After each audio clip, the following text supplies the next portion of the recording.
And good evening, everyone. Welcome to Tuesday night Q&A. I'm Clay, joined by E Train. That's me. Glad to see y'all tonight. Appreciate you being with us. For those on the replay crew, love you guys too. Appreciate y'all joining us. It's been a long day trying to get my my affairs in order here. Not affairs in order as in something Are you serious. Just dying? I was Okay. choking earlier, but yeah. Other than Well, he that, was. I yeah, asked if you just did a Heimlich. a lot going on with business, work, taxes, whatever. Got a student competition team been spending a lot of time with, so just a lot going on. Melissa, we're here watching, but I'm really sick, so I won't be chatting. Oh, Melissa. Melissa, I'm sorry. get better. It's been I know it's been a hard week or two for you, and you're in our thoughts, prayers. Just take care of yourself and get better quickly, soon, Please. like now. And Like I'm not going to say yesterday. please. We do Well, miss you. I'm sweeter than Hope you are. We know that. that's not saying a whole lot though. Come on.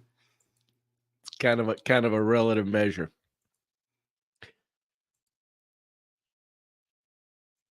Whoops, let me kill that off. What We've you got? had uh we've had an interesting week.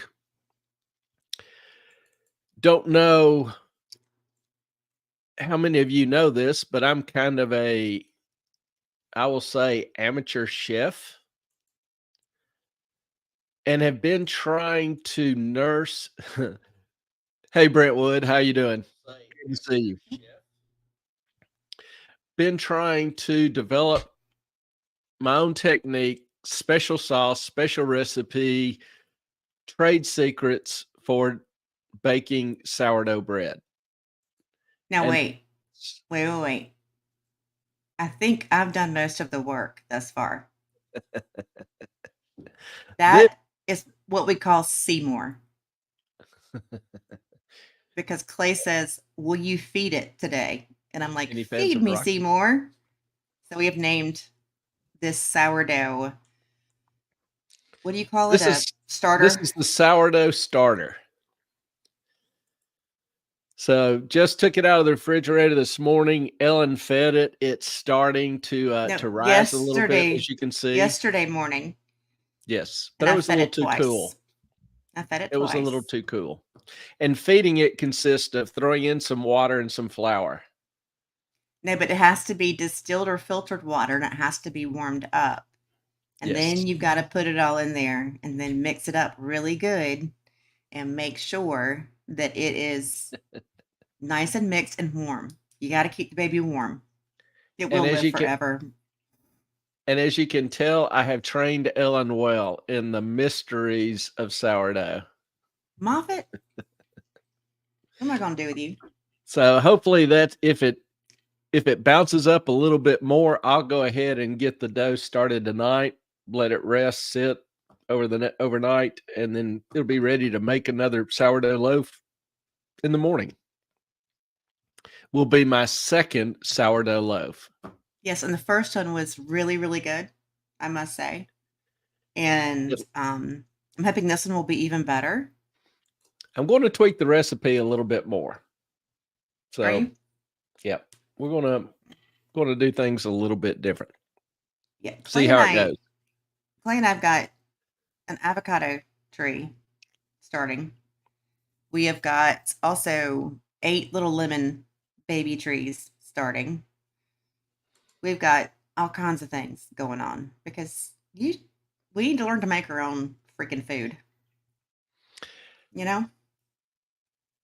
In Brentwood, I don't know how to love that post, but that'd be pretty damn good. I also saw a way to make ciabatta bread with it, and I think that would be really good for sandwiches.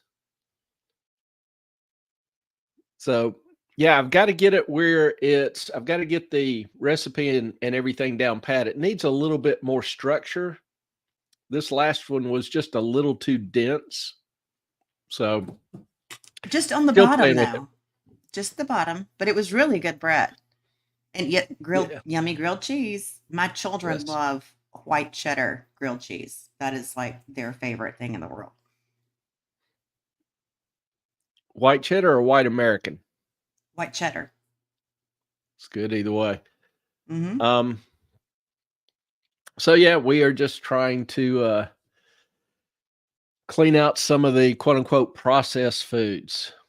I don't know if how many of y'all are aware or not, but I, was diagnosed as a diabetic a couple of years ago and have kind of been struggling with that a little bit.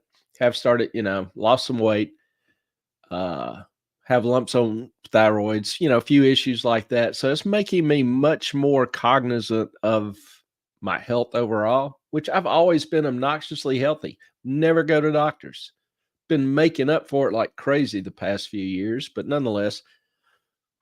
So part of that is just examining a little bit closer what I eat, the things I put in my body. So trying to get a little bit simpler, just a simpler life, which I've wanted that for several years, for Wait, a number of how years. many times have I saved your life now?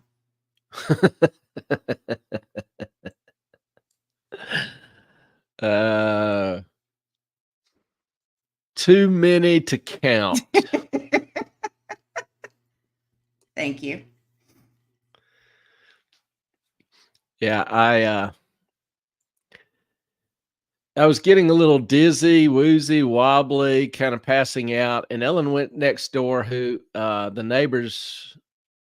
of the neighbors' children had been just recently diagnosed with diabetes and had test kits. So she went and got her to come and do a test on me. Mm-hmm. And blood sugar was way high. So went to the doc. They sent me to the ER, and the rest is kind of history. And there was that time that you almost fell down in the ocean after your knee surgery. And I kept you from falling because you would have drowned. I forgot about that. Mm-hmm. Yeah, we'll go camping on the beach. And this was just a couple of months after knee surgery. And I still didn't have good balance or strength in my legs, but I went out and the waves were pretty tall, pretty strong, with a little bit of an undercurrent, but got knocked over and I was struggling to get my balance and the waves kept hitting. I couldn't really feel my leg. And Ellen comes along and picks me up and rescues me from drowning, in her words. Yes. Which Mm-hmm. I was fine. I You're just want to welcome. let her feel good. Oh, BS. I think there's actually an Instagram post to prove that. But anyway. So yeah, that has been the Seymour has gotten a lot of love and a lot of attention. Had to nurse him along for 7 or 8 days before he woke up and started growing. I do what I can, Brentwood. I do what I can. Yeah, go Ellen. Mm-hmm. I was going to say she's been a lifesaver, but no pun intended. Yeah, I literally have. So does anybody have any questions? We have been doing like shorts like crazy recently. And I know we've gotten about 51 or 2 new subscribers. So this is Tuesday night Q&A. Y'all can ask us anything, literally anything. We'll give you the best answer based on the knowledge that we have.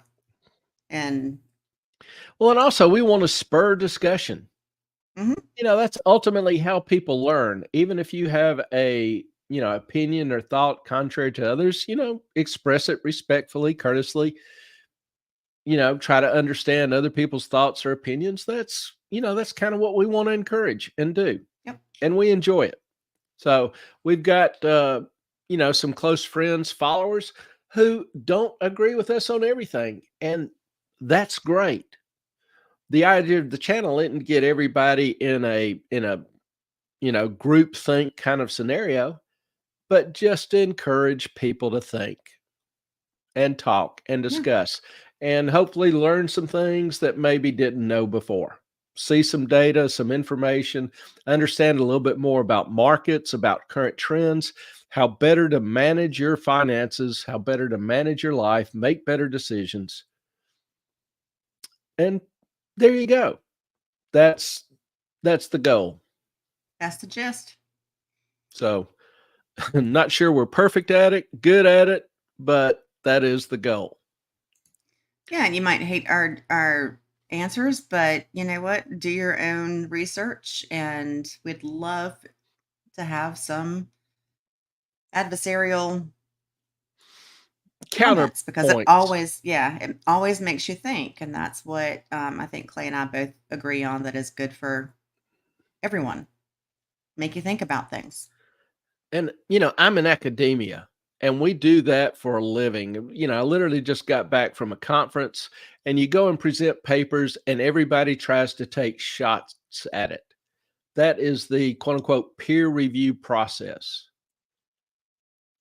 You shouldn't be, there's some are, but you shouldn't be terribly thin skinned because, that's how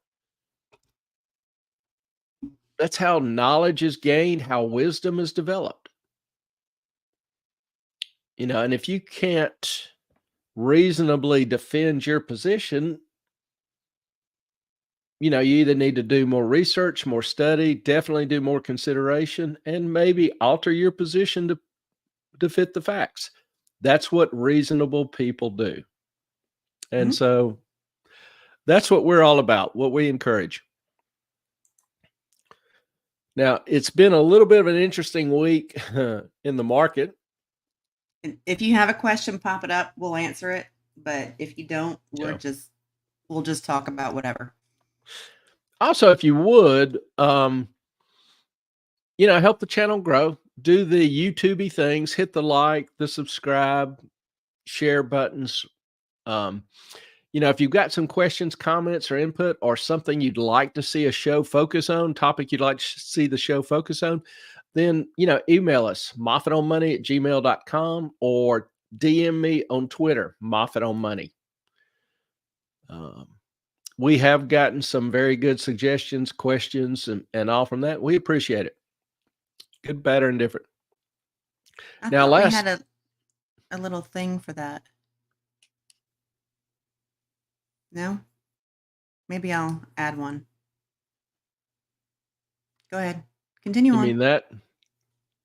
Yes, that's the one. Thank you. Couldn't find it. Well, always glad to help.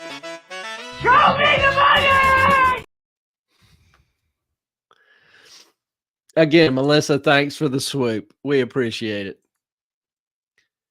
Now, last Saturday, we talked about immigration, primarily illegal immigration.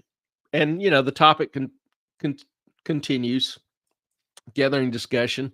Saw today a news report stating 7.2 million illegals have entered under President Biden, an amount greater than the population of 36 states. That is a cool swoop, isn't it, Brentwood? I know I'm biased, but I can still be honest. That's the coolest swoop on YouTube. I think so. So hands down. Spread the word.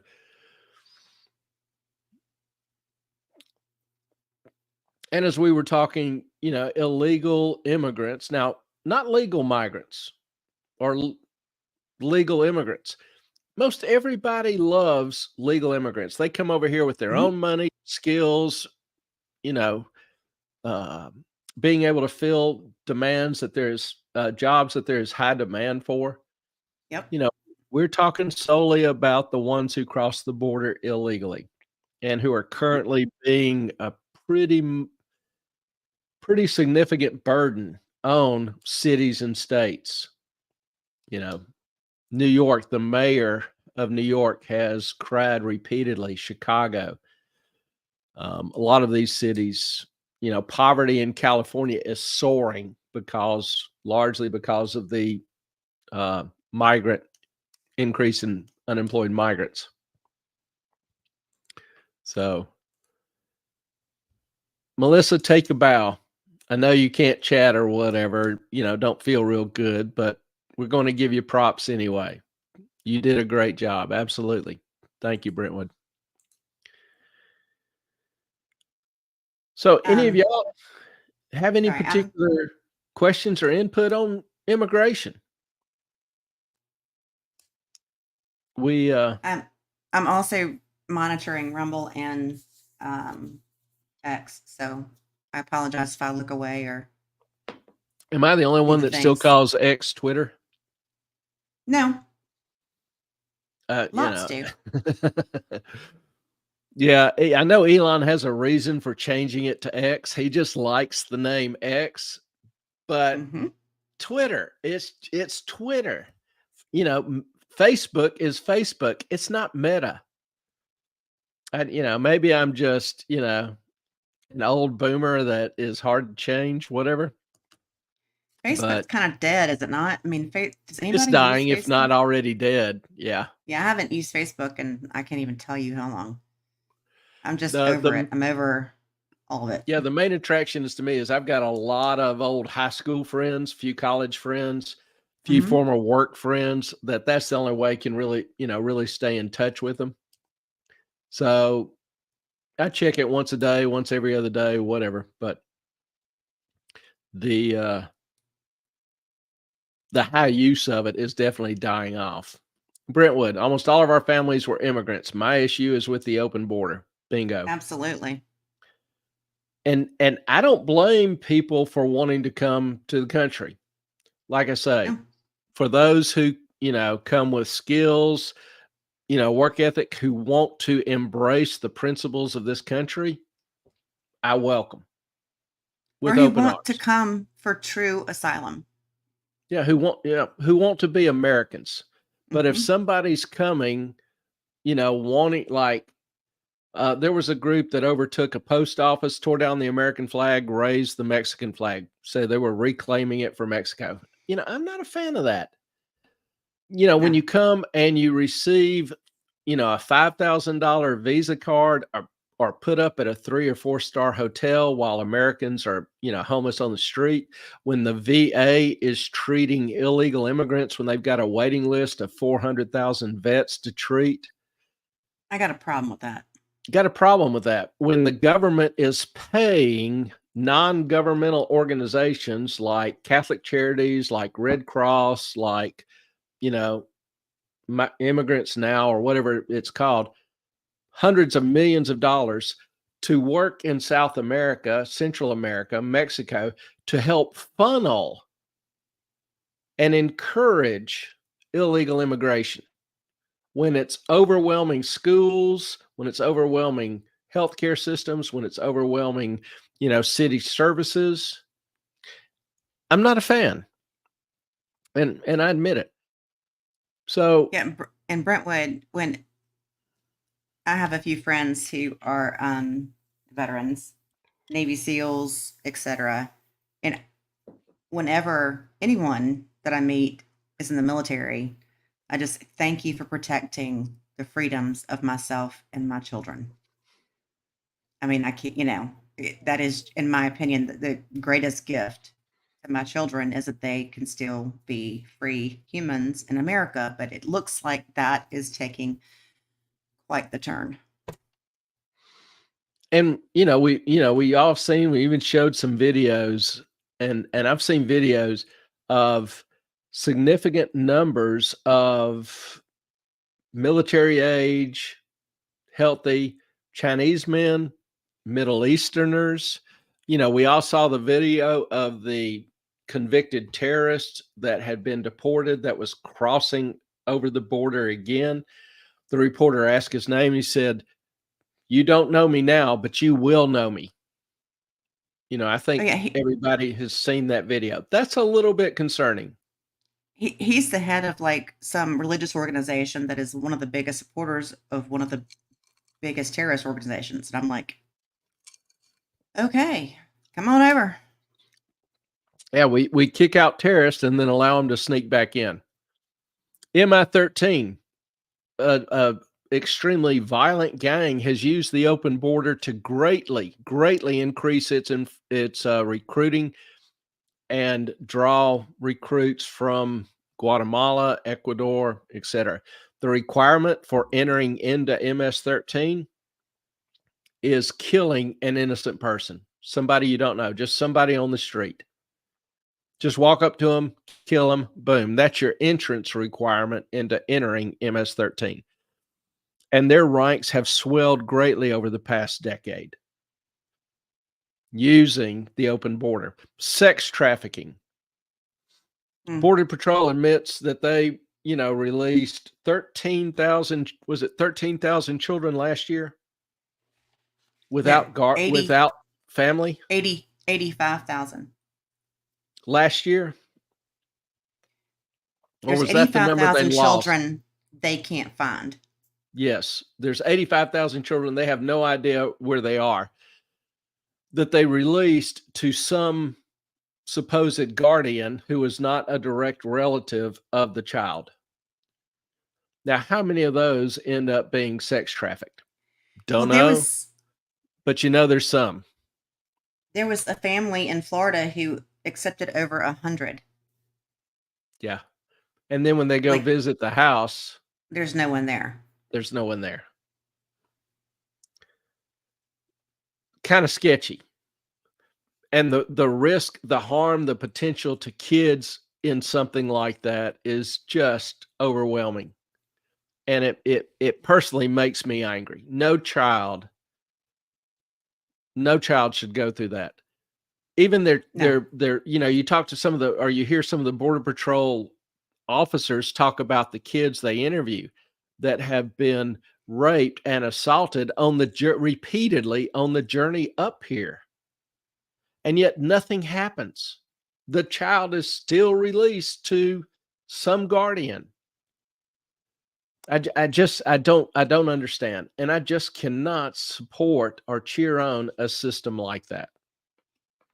So, that continues to be an issue and a topic of discussion. We also saw this week where the beloved Jay Powell, the chairman of the Federal Reserve, said some amazing things, at least amazing for Jay Powell. He was talking about and indicated that the deficits are getting so large, they are close to jeopardizing the entire financial system, as well as destroying our children's future. Can you explain how that works? Like how and why we can't keep up with the interest payment? It's just like, if you're an individual with a salary of $50,000 a year and you've got a credit card that's unlimited and you keep charging on it, you keep borrowing more and more money. Well, the interest expense on that grows. And, at first it was your monthly salary. And then it was 5%, and then 10%, and then 20, and then 50, and then 100, and then 200% of your salary. Right now, the interest on the debt has increased. Oh, I forget the exact number. It's something like 23% in the last 2 months, but don't hold me to that number. What has happened is that interest on the national debt has gone from $428 million in 2019 to a current rate of about $1.2 trillion. Yay. Interest on the national debt has surpassed defense spending. We spend more on interest than we do on national defense now. It's third in the budget behind Medicare and Social Security. And in 2 years, maybe a year and a half, it's going to pass Medicare. Another year, few years after that, it's going to surpass Social Security. We will spend more. We're already spending more on interest than we take in personal income taxes. It's getting to be a problem. And everyone's favorite distractor, Carson. Carson, how the hell are you? Good to see you again, man. It's been a little while. I know. How you doing, Carson? Glad you could check A in. long while. So for the update, Carson, you haven't been around a little bit, but Melissa's bunny Skywalker passed away. She's on tonight, but Melissa is sick. So send her lots of love.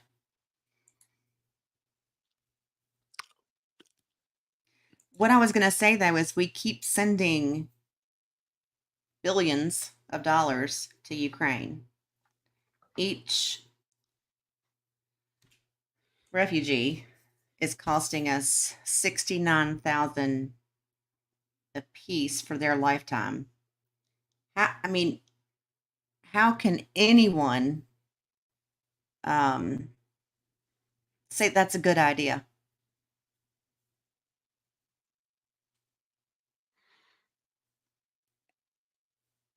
I'm sorry. I was just reading and trying to figure Brentwood's post. About time, Carson. Too many bees in the chat tonight since Melissa is feeling well. Brentwoods. UVs. Yeah, it hit me for a second. I was trying to figure out what that bee was, but yeah, I got it now. Carson survived norovirus last week, and his body is upset at not sleeping well the last week. Well, I'd like to commend your body on at least having its priorities straight and being here tonight. So, yes, of course. Well done. Yeah, I just got over RSV, so it sucks to be sick. Yeah, and she kept trying to infect me, but with little success. Well, that's because I gave you really good medications up front to keep it from being a thing. I think it's because I have a stronger constitution, but nonetheless. No, I think I just saved your life again. That's how it works around here. Mm-hmm. But Carson, we are glad you joined in. As Ellen was saying, the government keeps finding more and more ways to spend money. And at some point, you've got to just say, we really don't need that, or that's not the best use of my tax money. Mm-mm. And even Jay Powell, like I say, the president of the Federal Reserve, which never criticizes fiscal policy, government spending. Oh, geez. This will be a permanent caption. Don't tell anyone. Wink, wink, nod, nod.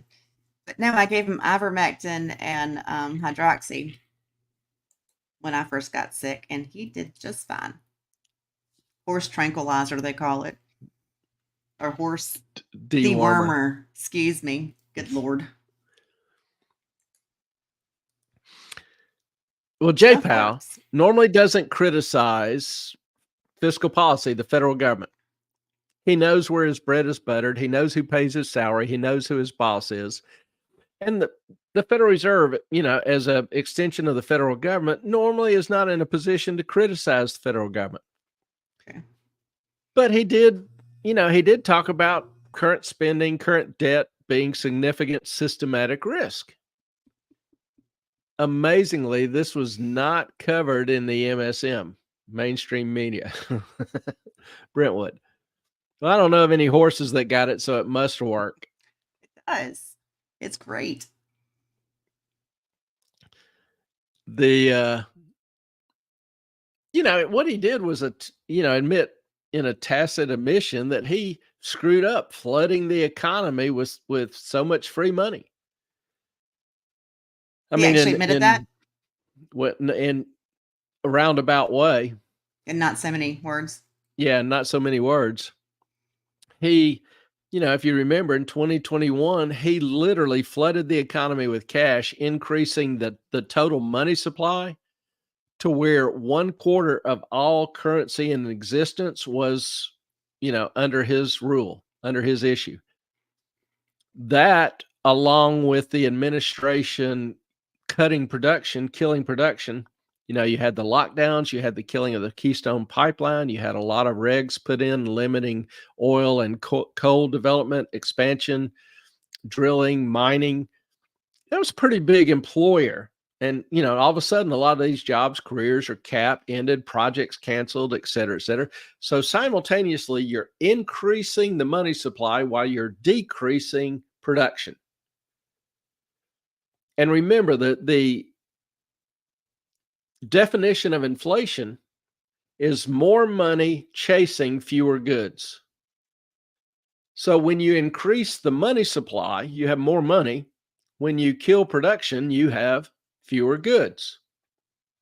Boom. And the brainiacs that pumped up the money supply, the brainiacs that killed production, were shocked when inflation started. I'm like, seriously, guys. And then not only were they shocked that inflation arose, even better, they were calling it transitory. This won't be much of nothing. Don't worry. All is well. All is well.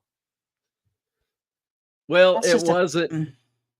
Yeah, it wasn't just transitory, was it? Nope. Good news is these are still the brainiacs running the country, in charge of monetary and fiscal policy. You got to just sometimes wonder. You know, Jay Powell also covered banking. Banking's been a hot topic on this channel. And, you know, we've talked about banking back since March when SVB and First Republic and several of the banks crashed. We talked about how, you know, the Fed kind of staved off, you know, additional crashes by offering, you know, a lending program to banks, but that there still was a banking crisis underneath the surface. The defaults had stopped, but banks didn't get healthier. They just had a big Band-Aid applied. Well, keep in mind that things continue to get worse for banks, particularly with commercial real estate. You know, Jay Powell, in his comments, said that the banking crisis, the banking troubles, as he referred to it, were manageable. You know, When was this? This past week ago. He pointed out that the big banks can buy troubled small banks. So the small banks being regional or, you know, sub-regional banks who are sweating bullets, who are really struggling. They're the ones struggling, the small banks. Well, Jay Powell's solution is just let Morgan buy them, let Citi buy them, let BOA buy them, which is fascinating to me because he seemed to indicate there's no problem in the economy when reducing services, reducing competition while increasing prices. If you have more and more power, money concentrated with fewer and fewer, the way they'll raise prices. And it's like concentrating the power, having higher price structures is the goal. And I'm like, really? Is that really the goal of the Federal Reserve? You know, this is just an extension of what, you know, I refer to and a lot of people refer to as corporatism. The perfect, if you're familiar with the WEF, World Economic Forum, Unfortunately, the founder, yes. Schwab, talks about the perfect union of government and business conspiring together. He leaves off conspiring against the people they serve, but the impact is consistent and clear. Wait a minute. I said Schwab said, you know, called corporates and government working together a perfect union. No, I'm sorry. That was Mussolini when he was inventing fascism. Nice. And that's what fascism is. It's the rule of the elites, corporates a few corporations and government working together to direct policy, ideas, consumption, demand, etc. I'm sending you an article of Jay Powell. I know that. Okay. Brentwood, Shit. Sorry. inflation on the prices and shrinkflation on the products. How cool is that? You know, that takes some skills to be able to get that up. And it's even better than that, Brentwood. I don't know if you've been watching the economic numbers coming out this past week or over the past week or two. But, you know, in terms of what lies ahead in our future, retail sales, industrial sales, housing starts, housing permits, all came out over the past week, 10 days, showing pretty much a stagnant economy. So you've Wait. got inflation on the increase. Go Mhm. ahead. No, What go were you ahead. saying? Finish your thought. You've got inflation on the increase. And when I talk about inflation increasing, the numbers last week were at a 4.8% annualized return. That was up from, what was it, 3.6 the previous month? I don't recall. So you've got inflation increasing. Inflation has increased each of the last 5 months. You've got inflation increasing, you've got production slowing down. So not only do you have shrinkflation, Brentwood, you probably want to change that to stagflation. That too. It's like Jimmy Carter's been reelected president. We've got a stagnant economy and inflation. We're going to enjoy the best of both worlds. Carson, the purpose of something isn't what they say it is. The purpose is what the thing does. True. I think that's in regard to the horse dewormer comment. And then he adds, but there's violent people in mass that say that's not what fascism is. Yeah, no, right. Yeah, I admit, you know, you hear the words fascism, socialism, whatever, communism thrown out a lot, particularly fascism nowadays. It's like if somebody sees somebody they don't like, they're automatically a fascist. It's like a catch-all phrase. Well, I use those three words in the strict economic sense. No, wait. Fascism. Wait. You're either a racist, you're a fascist, you're a bigot, or some other word if you say anything people don't agree with. Yeah, If you're not woke enough. It's kind of ridiculous, but when I use the words, they have a very specific meaning. Fascism is a blending, a union of corporate and government governance. They work together on policies, enforcing and enacting ideas, which obviously will end up benefiting the corporations and giving the government more power. Fascism. Socialism is an economic system, a system of governments that controls production. That can be either done by outright ownership of the means of production or extensive regulation. So when somebody wants to drill for oil and they're told they can't, that is an extension of socialism. It's controlling the means of controlling production. Communism is the control of production and the control of demand. Not only tell you what you can produce, but tell you what you can buy. So socialism is just production. You can buy whatever is available, whether it's from your country or elsewhere. Communism, you're told what you can buy and what you can produce. And then fascism is kind of an extension of socialism. You've got government and corporations generally controlling the production side.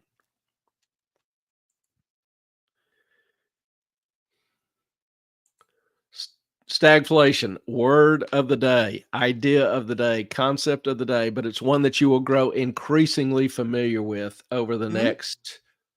probably the next year, actually. Carson, first comment was about the purpose of the Fed. Here was the comment Carson's referring to. The purpose of something isn't what they say it is. The purpose of what the thing does. And the Fed, as much as I criticize, government in general, the Fed is a hot topic.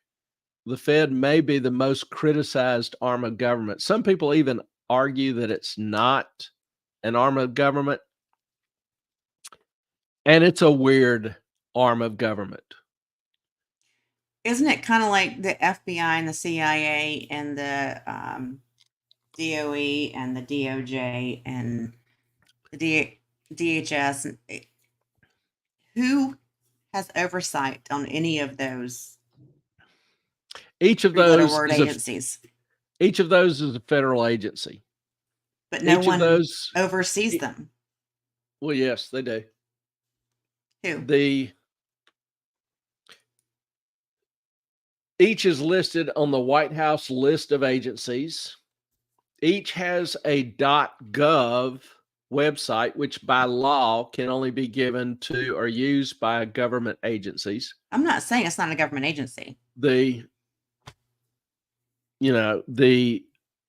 Fed, for example, is overseen by Congress and the government. The Fed has to go make quarterly reports. The chairman of the Fed has to go address Congress quarterly, giving them an update or report. The Fed is appointed by the president and approved by the Senate. Okay. The Who oversees the FBI? That's in the executive branch. So the president. No one really. The head of the director of the FBI reports to the president and tells them whatever. There was something, I wish I could remember what it was. Chat, if y'all can help me out. There was something that got in Congress. They were like, you have to turn over this, and then the FBI said, yeah, you're not going to do that because that would be a problem. And it just went away. It may be run by, it may be rogue. The administration may not, support Congress's inquiry or investigations. That's a executive branch versus legislative branch tussle and fight for control, power, influence. Because but everything I've heard says that nobody actually oversees them. All these three-letter agencies. The structure, the legal responsibility is very clear. They are a branch of the executive government. And they shouldn't be. There should be one. One what? Executive government should be the president and vice president, and that's it. That's what it is, yeah. But you just said all the three-letter agencies are a branch of that. But they don't actually oversee them. The FBI, well, they do. Supposed to. Now, whether, how involved, how detailed, does the president get involved in training FBI officers or writing FBI policies or, no. He doesn't do anything like that. He basically appoints the director, and then the director oversees appointing of subdirectors, vice directors, whatever, who will handle their different responsibilities and be in charge more of the day-to-day operation. That's just due to the administrative, the bureaucracy, the size. The president can't personally manage every agency. And yes, really Brent, would rather he not. We have ismitis. Too many isms. Way too many isms. Way too many isms. And to me, a big problem is people aren't familiar with the actual meanings of the word. So they'll use it in all sorts of different contexts, which if words have no meaning, communication is impossible. You don't know what somebody is saying if you don't know what those words mean. If they don't know what those words mean, if y'all don't have the same definition of what words mean, that's a problem where people talk past each other. Is I'm going to give us a stupid example of this, but when I was a hairstylist, people would come into my salon and say, okay, I want fringe bangs. I'm like, okay, I know what the actual, cosmetology definition is of that, right? And I could just go ahead and do what I know it to be through all of the studying that I did. I'd say, okay, what do you mean? Can you show me a picture? Because people don't necessarily have the same meaning for the same words. They think that this looks like fringe bangs. That's what I want in their head. But that might not be what the actual cosmetology definition is of fringe bangs. It was very important to sit down, in my opinion, and say, okay, show me what that looks like to you and what you actually want. Because if not, they're going to leave and they're going to be unhappy. And then they'll, give me a bad review or whatever. And I just think that people really need to, okay, what does that mean to you? What is the definition of that to you? On many things. But also, I was going to say before, I was listening to Bobby Kennedy earlier this week. Sorry, here's all messed up. And he was talking about BlackRock and how the three big ones, you know who they are, BlackRock and the two others. Moffett. State Street, Fidelity, Vanguard. Not Fidelity, Vanguard, and there was another one. Fidelity? No, it was Vanguard, BlackRock, State Street. I don't think so. But there was another big one. Well, what is it? Go ahead with your point. But anyway, he was saying that, they have used their funds to buy up so much of the stock of major companies that they're now making the decisions. We talked about this a couple episodes ago.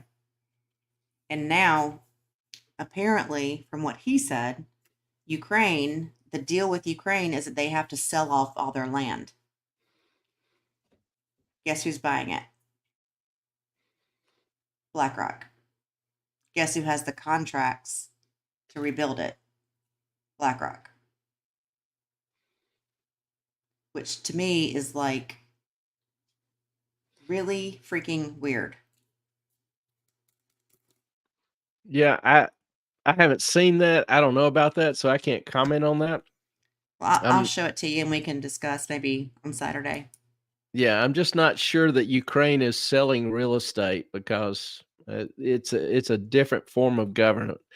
Zelensky has killed a lot of private ownership. He's killed the press. He's persecuting the church. They are running out of males. There are just some severe issues there. Carson, we'll see. I'm ADHD. I flip around a lot. Yeah. Oh, sorry. Carson, the Fed is different than agencies. The Fed does have oversight, but it is a collection of private banks.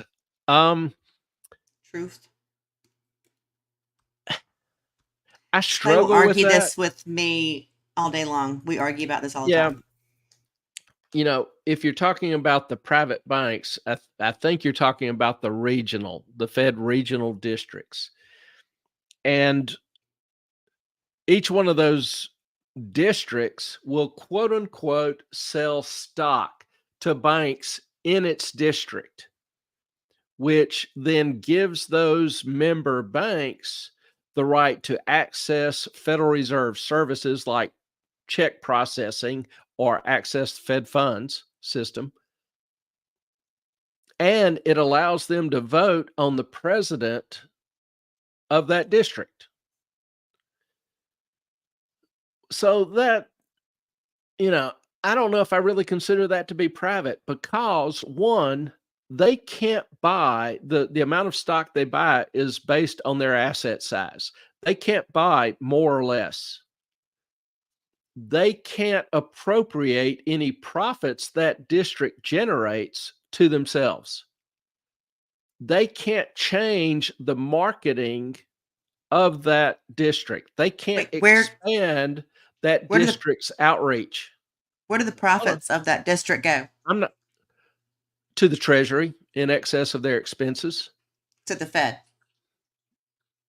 Yeah, all the Fed profits. The Fed collects interest on U.S. debt from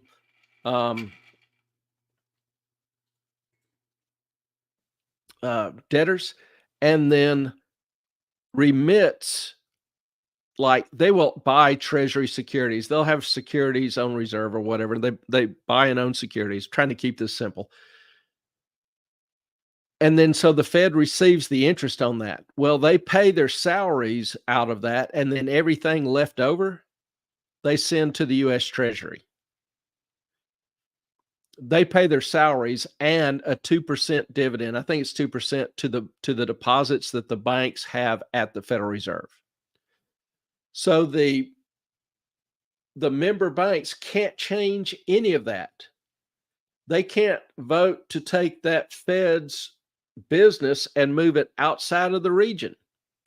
They have virtually no power other than voting for the president who represents that district on the Board of Governors. So I have a hard time seeing that really as a purely private construction. So who makes up the Federal Reserve? The Federal Reserve is made up of the various districts. I think is it 11 districts, 9 districts? I don't know. And then the Board of Governors is oversight of all the districts and monetary policy, primarily vested in the chairman. Now, none of the Fed employees in the districts are civil service employees. They're not government employees. The district hires them independently, fires them independently. So they're private employees, not elected, not appointed. No, the officials running the Fed are appointed by the president and approved by Congress. All of the Fed's profits, net profits after their expenses, goes to the U.S. Treasury. Okay. So I have a hard time calling that a truly private system. One of the branches was sued by an individual who's in a car wreck with a Fed employee, and the U.S. attorney represented the Federal Reserve District. So when does the Department of Justice defend a private company? It doesn't. Shouldn't. It can't. Yeah, it doesn't. So I'm a little uncomfortable with saying the Federal Reserve branches, districts, are private companies. They're just bear no real similarity to a private company.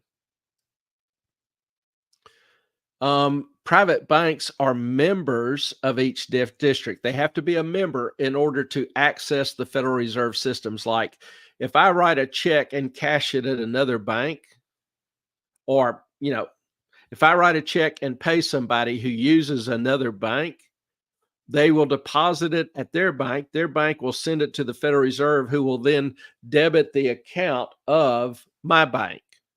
So the Federal Reserve handles the check processing. The Federal Reserve runs the Fed fund systems, which banks use to manage their daily cash flow fluctuations. Question. Mm-hmm. So if you are there any banks that are not a member of the Federal Reserve? Sure. There are a few. Most banks generally choose to. What is the benefit of that, or what is the negative of that? Well, like credit unions are not a member of the Federal Reserve. Because they're part of a state or union. Different organization, yeah. They have their own little deal. Is that why they get better interest rates and all that good stuff? Yeah, generally. Okay. So it's, if somebody wants to argue, well, the banks own stock, that's obviously private. I can't really say that's not, but that word stock, which was used in the original bill forming the Federal Reserve, that word doesn't really mean what we think it does in terms of stock in Fortune 500 companies or regional companies. It's just completely different. New Let's question. see. What the Treasury is a government institution, but what would make the Fed not a government entity?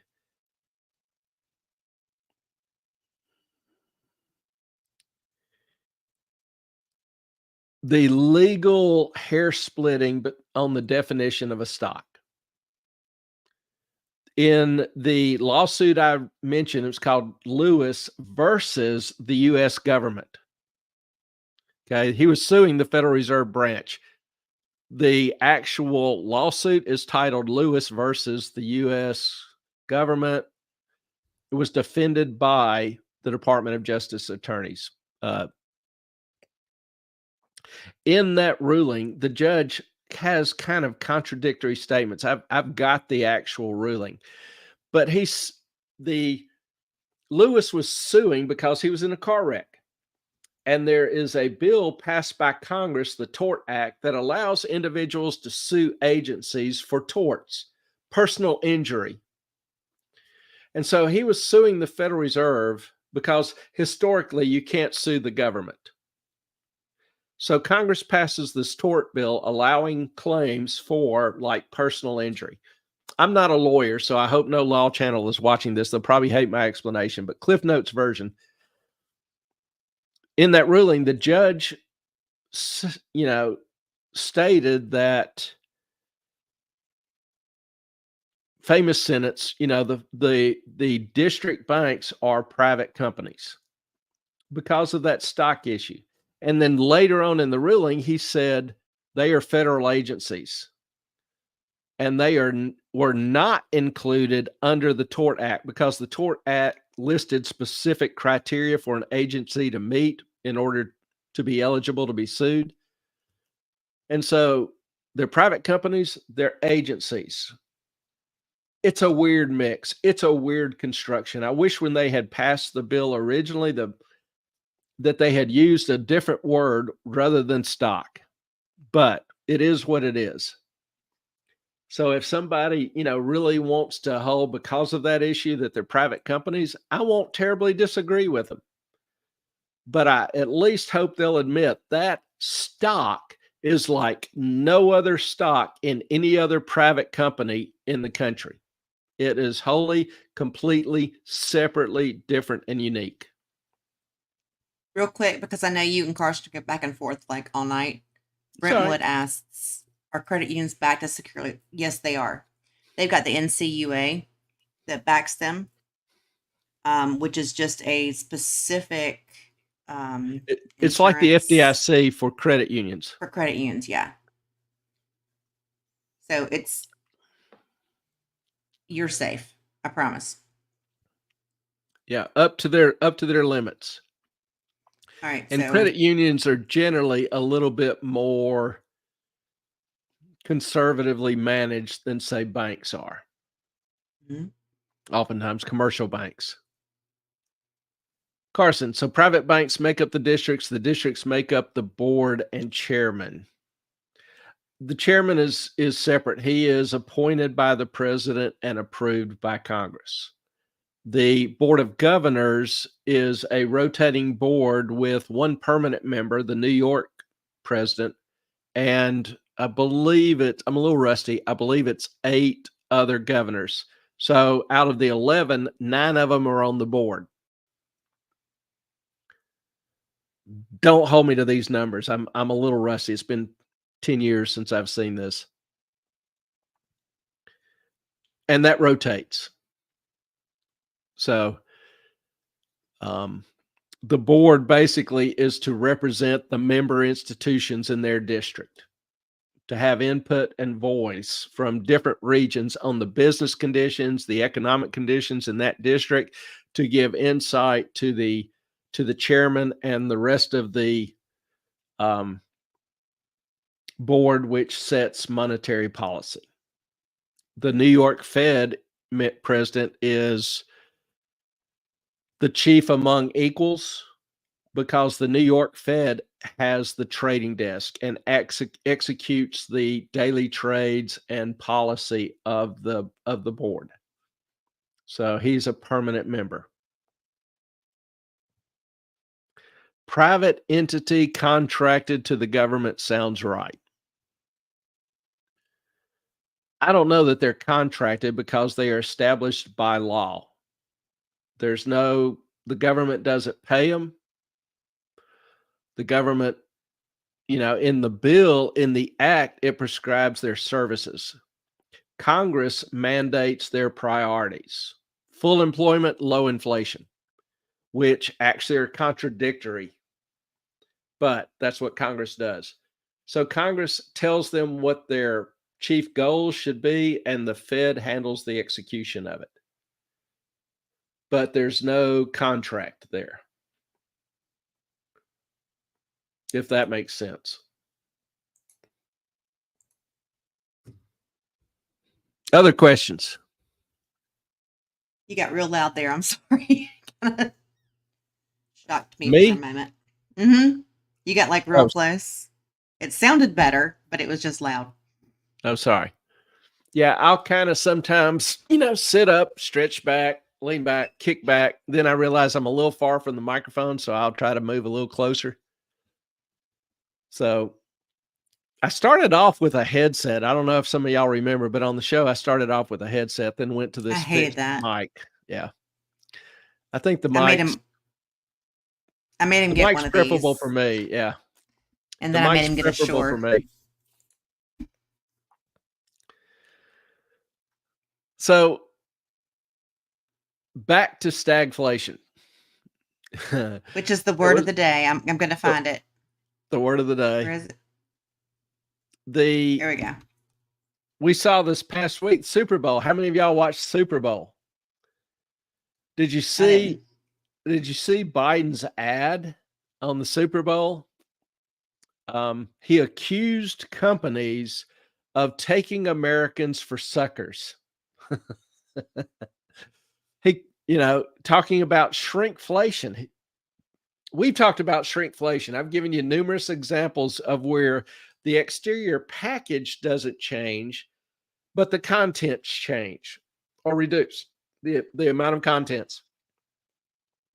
And I just saw this week where Ritz, took like the number of crackers in each box. It had a before and after picture. So the number of crackers went down from like 200 to 180. But it's the same box. The only thing that changes is that little number down on the bottom corner. So you'd have no idea. But that's shrinkflation. Same price, but you're getting less amount, less goods. And so President Biden was ranting about that during the Super Bowl on an ad, completely ignoring the fact that while, yes, companies are doing this, they're doing it because the poor and the middle class can't even afford the groceries after the contents are reduced, much less keeping the contents the full amount and having to raise the price even further. Now, wait. Janet Yellen said that you could spend the same amount today as you did in 2019 and still have $1,400 left over. Huh. Yeah.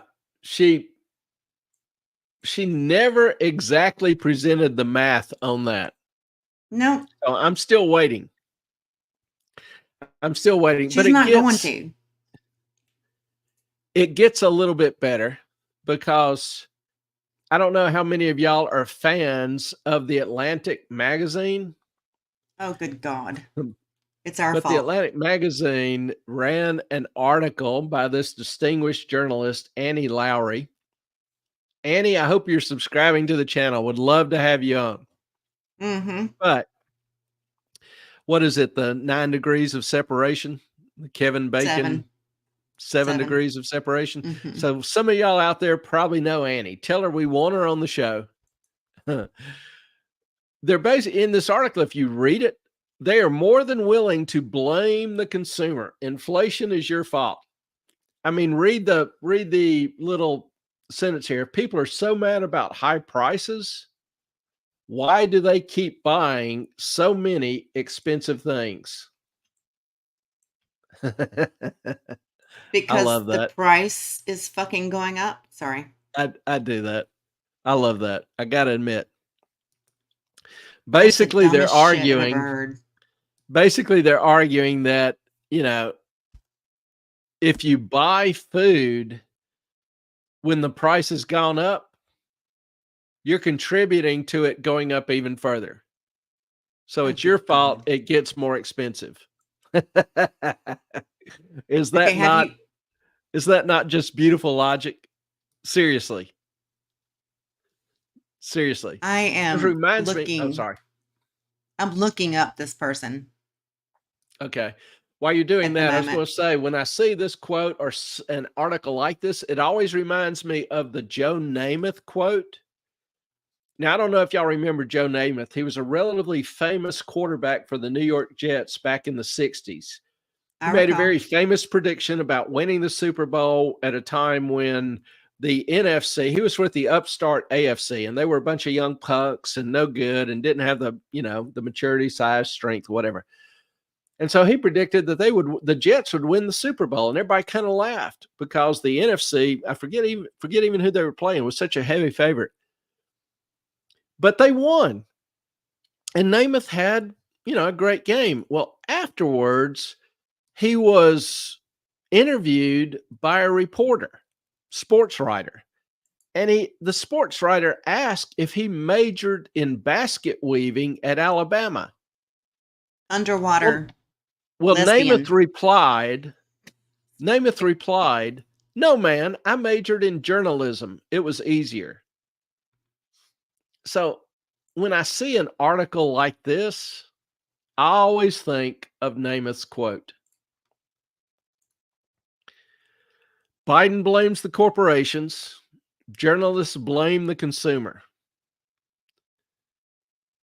Just not much I can add to that.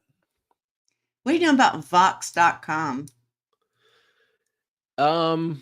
Relatively leftist. A lot of people use it for sound bites, favorite sound bites.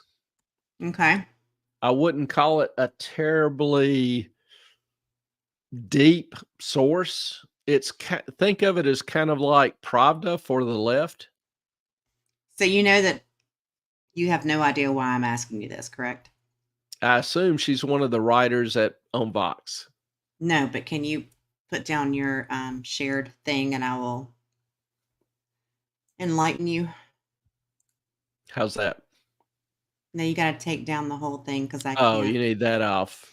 Mm-hmm. Okay. All right, it's all yours. Thank you. We're going to go with this one. So this is the lady you're speaking of. Okay. Kind of angry. This is her husband. He is the founder of Vox.com. Ezra Klein. Amazing. Her husband looks just like her. That was rude. Yeah, he was. That's his thing. He's a co-founder of Vox. Yep. So, just FYI on that one. Thought I'd point that out. Now, we've been talking about inflation. We already mentioned that let me back that up. There are different CPI inflation calculations. There's the normal CPI. Well, the one the Federal Reserve really pays attention to in determining monetary policy is called core CPI, core. And core CPI takes out food cost and energy cost because they're volatile. So it's looking more for, the underlying trend of inflation. Well, core inflation on a month-on-month basis, annualized month-on-month basis, was up 4.8% this past week. That's up from 3.4% the previous month. Good news is, for the past 34 months, inflation has been over 2%, the Fed's goal. Did I mention something about transitory earlier? Yep. Now, remember, In previous sessions, even going back over the past year, I've repeatedly stated that historically the war against inflation takes normally 5 to 7 years. We're in year 3. Just saying. Inflation goes up, it goes down, it goes up, it goes down. It's almost a cycle and a rhythm to it. And it Well, goes around and round. it's gone down and it's coming back up. It's Right. just following the historical pattern. Now, this, in terms of your investment and your future, what does this mean for you? Well, it spells trouble for banks. Their cost of deposits is rising, but their income off of assets is not. Remember, their income comes largely off, for example, mortgages. And if you've got a 2.5% or 3% mortgage, you're hanging on to that puppy. You're not refinancing that house. You're not even selling that house. So the bank's locked in at that rate. Meanwhile, if they don't increase what they pay on deposits, and the large banks like Bank of America, the rate on Bank of America's savings account is 0.5%. Now, if you move that to a money market fund, like one of Fidelity's money market funds, you'll earn 10 times that rate, that interest. They're paying 5%. So a lot of people are leaving the banks, taking their money out of the banks. So banks are seeing deposits flee and go into money markets. That's a big problem. Only adds further to the banking crisis, which we've talked about and repeatedly mentioned. Now, what about, real quick, the right now America is in $1 trillion of credit card debt, which no one ever thought it would get that high. I think it's 1.2 And the interest rate. now, but Okay, well, I mean, it changes every day, but the interest rate keeps going up, just like the debt for the U.S. How is that going to affect Americans, because their paychecks aren't going up at the same rate that inflation is? Even I don't care what Biden says. Well, how's it going to affect people is how's it going to affect the economy? If banks start failing, remember, you've got banks with huge losses in their commercial real estate portfolio. You just saw where BlackRock sold one of its office buildings. Was it BlackRock? I think it was BlackRock sold one of its office buildings in Cincinnati. But they're buying That up it owned. residential housing. It sold one of it. Let me finish.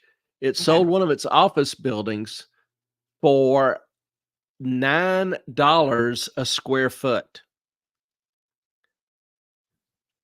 Okay. Just to give you a rough comparison on what kind of deal this is, $9 a square foot for a house, for a 2,000 square foot house a 2,000 square foot house would cost you $18,000. But it's a commercial building, correct? Yes. And it's in Chicago, where the crime rate is insane. I think it was in Cincinnati.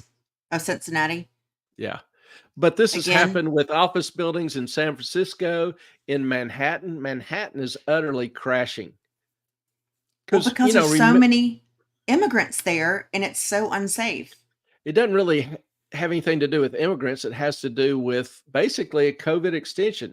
Everybody went home to work, and companies realized they didn't need to pay $100 a year per square foot for office space. True. So they're letting people stay at home and work, or they're having much smaller office space, having people come in 2 or 3 days a week, whatever it is. But companies realize they don't need that prime office space. So they're not renewing their leases. They're letting their leases expire. Hey, Moffat. And companies can't find somebody else to rent the space. Pull your mic up a little bit, because you sound a lot better when it's closer. Okay. Much better. Is But I that better? think that it's a combination though. I think that it's not safe after you see police officers who were assaulted and then the immigrants that assaulted them just walk out and flip off media Yeah, but with that's no really bond. just starting to get press, starting to get media attention. This office vacancy thing has been occurring for years, ever True. since COVID and the lockdowns. And So then that's been building. those are the interest rates that get redone every 3, 4, or 5 years. Much shorter term than mortgages, yes. Yeah, commercial loans. And not only do you have commercial real estate tanking, you've got all these zombie corporations who, as they're having to refinance their debt, they're struggling to make the payments because their interest cost is increasing 4, 5, 6 times, but their income is flat. So you're Right. seeing more and more corporate bankruptcies. Corporate bankruptcies have increased for 18 months straight on year-over-year data. Now, if you look at it month to month, you'll see this kind of up and down pattern because it's somewhat seasonal. Like in Christmas, bankruptcies usually drop because people don't want to declare bankruptcy right before Christmas. Right. And you've got the holidays and law offices are closed, courts are closed, that kind of thing. Right. So it's not a perfectly increasing every month line, but this past December over December a year ago is increased. November over November a year ago has increased. So for 18 months, year over year, bankruptcies have increased. Layoffs are starting to really increase. Mm-hmm. So just this week, we got information where retail sales had crashed at an annualized rate of 10%. That's a pretty steep drop in 1 month for retail sales. That is. Now, so you've got commercial real estate cracking. You've got a bank crisis starting to re-rise. And remember, a bank just went into default last week, New York Bank. Really? Another one. Another one. You're having fire sales in commercial real estate, which just simply means nobody wants to buy commercial real estate at almost any price. Nobody wants office buildings. That's not a good sign for commercial real estate. So you've got several things kind of falling in place, which indicate the economy is kind of grinding to a halt. Brentwood, we cut our office space in half during the shutdown and is still mostly empty with remote work. And that's really typical of a lot of companies. And that's what's killing office space in the commercial real estate market. People don't want to go back to the office. Sorry. No, you're fine. I went into a manufacturing company, people that made the hats. Do you have one on you? No. Queensboro, which is huge. I mean, they're a great company. They do screen printing, they do embroidery, they do all these things. And I had been in there 5 years ago and it was packed. People were everywhere. I went in a few weeks ago, or I guess a couple months ago, to get to pick up the hats, and there were 4 people in the entire warehouse, and they were leasing out the other half. And I said, "This is different," to the girl that walked up, and she was like, "Yeah, everybody's working from home now. They're all remote." Companies are getting lower production with home workers, but they're realizing they can do with a lot less workers as well, plus saving on the overhead. Exactly. Which their other costs have gone up, so they don't have money to blow. And they can't just arbitrarily, hike prices. Mm-mm. So things are getting a little sketchy. So, what does that mean for the future? We've already talked about stagflation being the most likely scenario, and it may even get worse than that. There is some very good chance it will get worse than a mild recession. I mean, even in Canada, for our beloved Canadian friends, Carson. Carson, Sky Ricky, several others. We see, I saw where the Fraser Institute this, past week listed 24 ways Canadians are being screwed or crushed. Seriously? Yeah. Salaries, for example, one of the things I listed was salaries have been stagnant since 2016, which has resulted in the average Canadian earning almost $18,000 less than the average American. And they used to be relatively close. The I just don't OECD, have. the OECD is now predicting that Canada will be the worst performing economy at least until 2060. 2060. Yes, 2060. Do we And get to no, they blame didn't. Trudeau?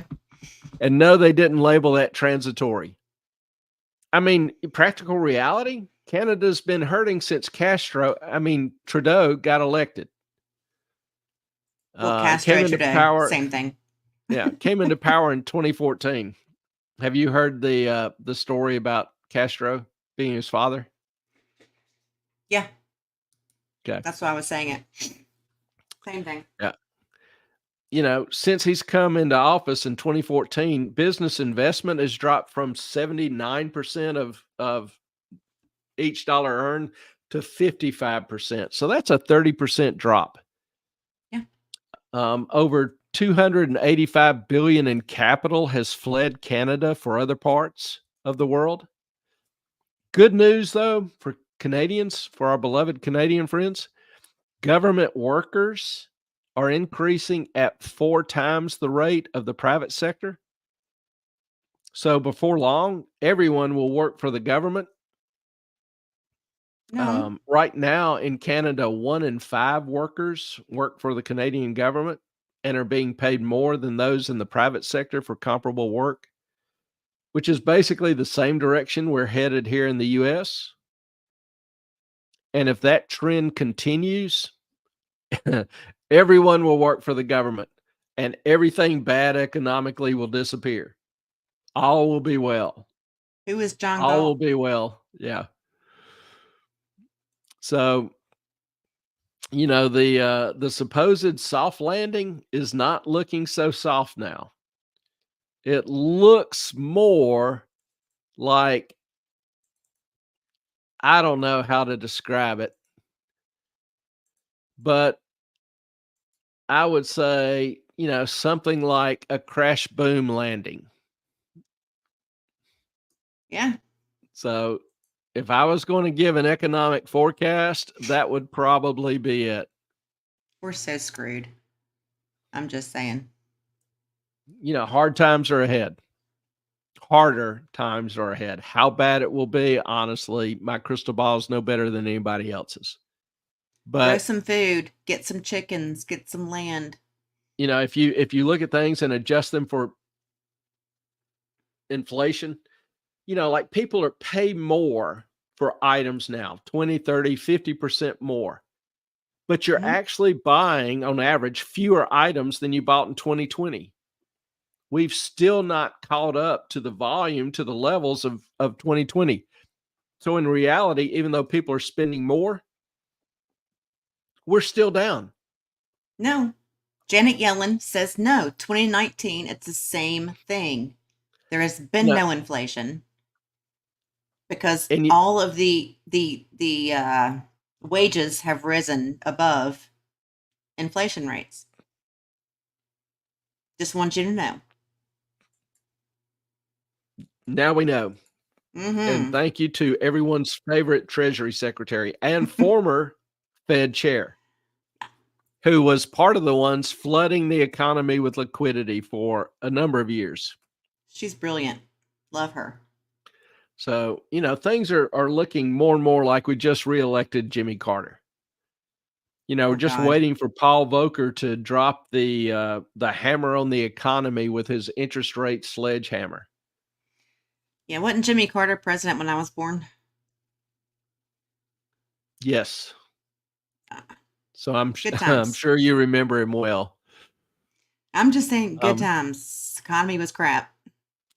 even to make it more fun, if Jay Mm-hmm. Powell imitated his hero, he would almost certainly bankrupt the US government because Who's his hero? Volcker, Mm. Volcker, remember when Volcker in 1980, right before Reagan was elected and during Reagan's first year, he hiked Mm-hmm. interest rates to 15%, 12 or 15%. Now we think 6%, 5 and 6% rates are obscenely high and killing Mm-hmm. us. Mm-hmm. Just imagine if they jumped to 12 or 15%. So if Jay Powell continues to hike rates, we talked about how interest expense for the US government had just ballooned. Right now, interest expense is the third largest budget item in the US government.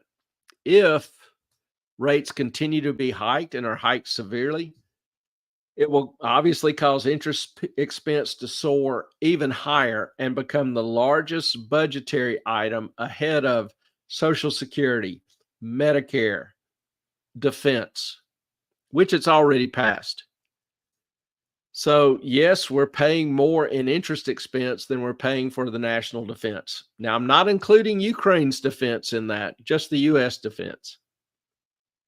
Maybe I should include Ukraine's, but No, story for just, another day. well, you probably should, but that is just like it makes me want to vomit. It's too much. Like, when are we going to take care of our borders before we take care of other people's borders? When are we going to take care of our people before we pay pensions for people in Ukraine? Are you freaking kidding me? Well, good news is it's only going to get worse. Great. Thanks.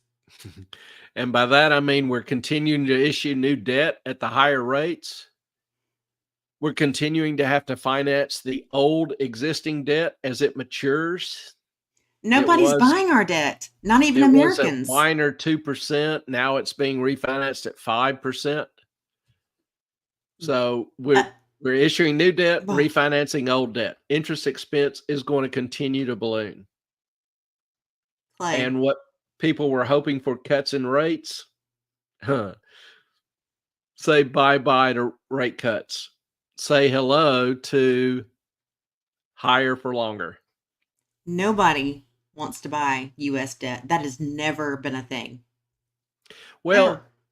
actually, demand is increasing a little bit as the rates have increased. But That's that's long term, right?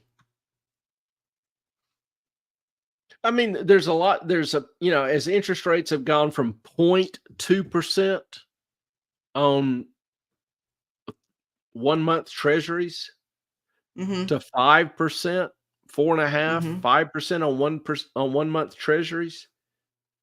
Countries like Japan have started buying more. But China that's just has, more interest. yeah, but I mean, they are buying it. People are buying it. A lot of people have switched from the BOAs and Citibank's 0.5% interest Mm-hmm. to, money market funds paying 5% interest, 5.0% interest. So 10 times the amount. So that's increased demand as a lot of American savers and investors have transferred money into these assets. So, Okay. a couple of months ago, I took some of my savings and investment. I've been relatively open about what I'm doing. I'm not offering anybody investment advice. I just share with you my beliefs, thoughts. You're free to accept, reject, or whatever. But, 4 or 5 months ago, I took half of my retirement and put it back in stocks. Now I'm going to move it out of stocks back into cash because I'm becoming increasingly concerned Wary. about systematic risk in the economy. Had a nice Right. little run for 3 or 4 months. I'm not terribly greedy. And when risk gets to a point where I'm kind of uncomfortable with it, that's when I start backing off. So again, my crystal ball is mine. Don't argue it's any better than anybody else. I like my track record over the past 30, 40 years. But y'all need to make the best decisions you can. I just share with you, my thoughts, and good, bad, or indifferent. So let me just, pause here, and we'll take, questions or comments. Get the monkey's jumping on me, so I'm gonna let her out real quick. So forgive me, and I'll come downstairs. Okay. Fair.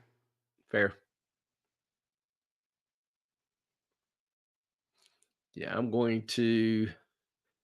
And again, if you've got some other topic you want to discuss or have questions or go more in some depth about, feel free. Email me at moffatonmoney@gmail.com or DM me on Twitter, moffatonmoney. Be glad to, handle your questions or comments, or feel free to, comment on the video. We are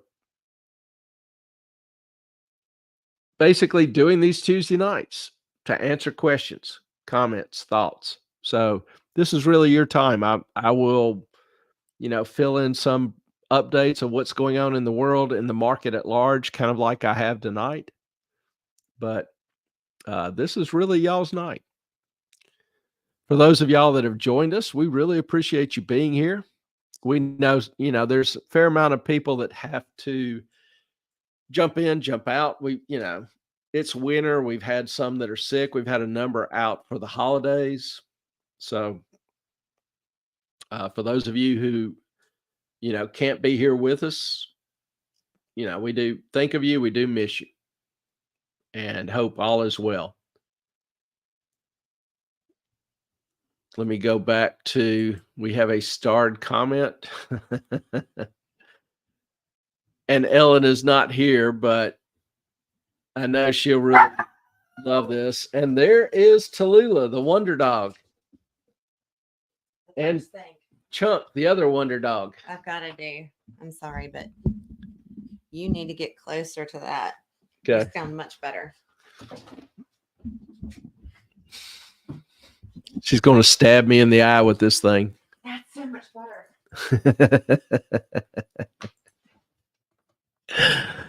And I'm, if my voice fades in and out, I'm sorry. We are professionals, so that's acceptable on this broadcast, this network.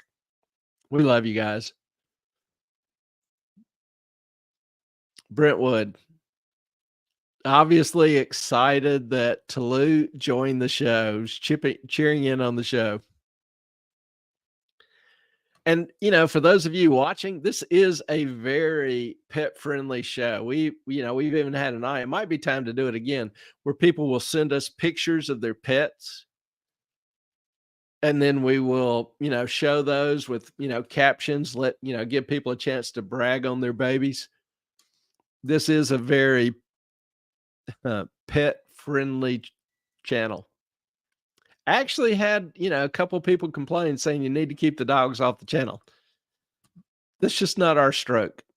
We appreciate the comments, the constructive criticism, but if you met or knew these two dogs, you would understand there's no way in hell to keep them off the air sometimes. They are very insistent that they get their air times. Oh God, I'm getting the hiccups.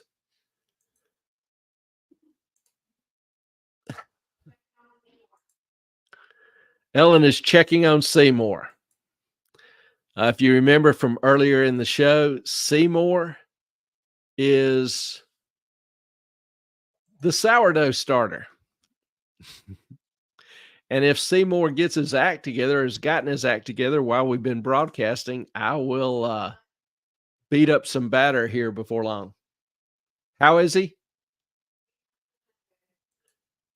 Ellen says he's not doing that good. I suspect it's due to a faulty feeding.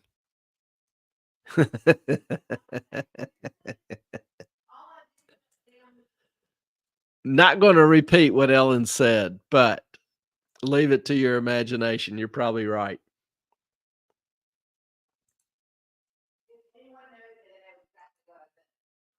Yeah, anybody that knows Ellen knows exactly what she said. Brentwood, going to derail for a minute. Did Carson take over your feed? I'm starting being a mod on a YouTube channel. It's fun. Well, good for you. What channel is it? As long as it's not on a Tuesday or Saturday night, we'll pump the hell out of it for you. Because Brentwood is a terribly great person. You can mod for us if you want, just for practice. Yeah, we'd love to have you mod on here. You know, we started seeing some growth now in members, subscribers, you know, views, that kind of thing. And get a little bit bigger, we will definitely be needing a mod. So, you know, if you want to practice your skills, hone your skills, play around with it, love to have you. Just, you know, drop us an email. And we'll even let you into StreamYard and let you play with that and see how all the stuff in the background works. Dalen Spratt. Now, I'm not familiar with him. He was on the TV show Ghost Brothers. He's a good guy. Ghost, I think I've heard of that. I've heard of the show Ghost Brothers. I have not watched it, but I will look it up. And, you know, what nights is he on? We'll try to tune in a little bit. Well, it's a done deal. Send us an email, send Ellen an email, and she will put you on the Send it to Moffat on Money list. Yeah, moffatonmoney@gmail.com. And I will get you added to the StreamYard, because I remember, oh God, Secret McSquirrel, Azzy loved to. We were the first people to put her in the on StreamYard and kind of how to manage everything, and she was so freaking excited. And I was like, "Daggum it! No one's ever like let you into mod from StreamYard." Yeah, she was an early huge supporter of the channel. And you know, we only were privileged to know her, work with her for a short period of time, but did but you really only knew her for, you know, a year or so. Was it a year? Yeah. Okay, I didn't think it was quite that long. Yes, we were the first ones to let her into our StreamYard, Yeah. and she was so freaking excited. And she was a huge encourager, you know, of the show. And really sad to lose her, because she had some really valuable input, and Hang on. you know, we just grew to love her. Hang on. Ellen has something she wants to do. Brentwood, he's all over right now trying to grow. He is live tonight at 9:30 Eastern time. Okay, well, we'll maybe a little poop tonight, but we will try to subscribe to his channel and stay updated with what and when he is on. And we'll look forward to cheering you on some. And if you're viewing and looking for a show with a great mod, there you go. You know, anything that Brentwood is a part of, you know, I would recommend just off that standard and nothing else, not knowing anything else. I keep this by my computer every time we live stream. This is Azzy's what they gave out during her funeral, and there's a poem on the back, Little Bird, and I will send you a copy of it, Brentwood. Yeah, she loved her birds. Absolutely was dedicated to her birds. Yeah, Paul sent me a picture when he had to send one of her parrots away, and he was just so sad. You're welcome, Brentwood. Absolutely, I will send you a picture of it. She was a very, very special person.